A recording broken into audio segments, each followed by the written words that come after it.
Today's reading comes from the words of Jesus found in John chapter 7, verse 24, where he says, "Do not judge according to appearance, but judge with righteous judgment."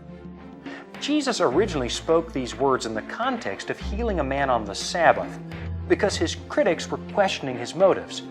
But for just a minute today, let me take the principle here and apply it to everyday life. Some time ago, a good friend of mine gave my family tickets to a Major League Baseball game, and we were kind of excited because none of us had ever been to one before. And they were great tickets. The only issue with them was that all of the seats weren't together. So my wife took our youngest and sat on one side of the field, and I took our oldest daughter and sat right behind the visiting team's dugout. We agreed that halfway through the fourth inning, we would trade places so everybody could enjoy more than one angle on that game. When it came time to move and I sat down with my daughter at our new location, the man beside me didn't seem any too pleased to have us sit next to him, even though my wife and youngest daughter had occupied those seats for the first half of the game. With what seemed like a hint of disgust in his voice, he gruffly pointed to some vastly inferior seats at some distance from where we were. "Why don't you go sit over there?" he said. Now, fighting my natural instinct to get angry, I told him rather curtly that my 6-year-old daughter wouldn't be able to see the game at all from those seats, and we were quite happy with the ones we had, thank you very much.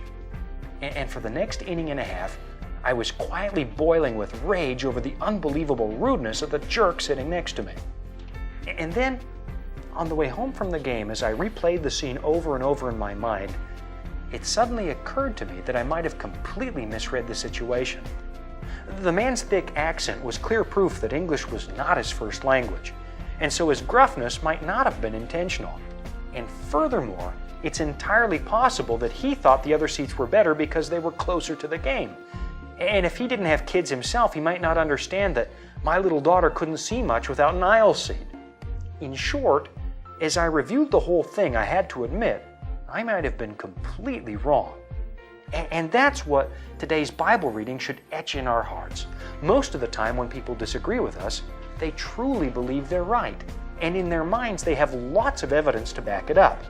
Just the way we think we're dead right and wonder why they can't see it.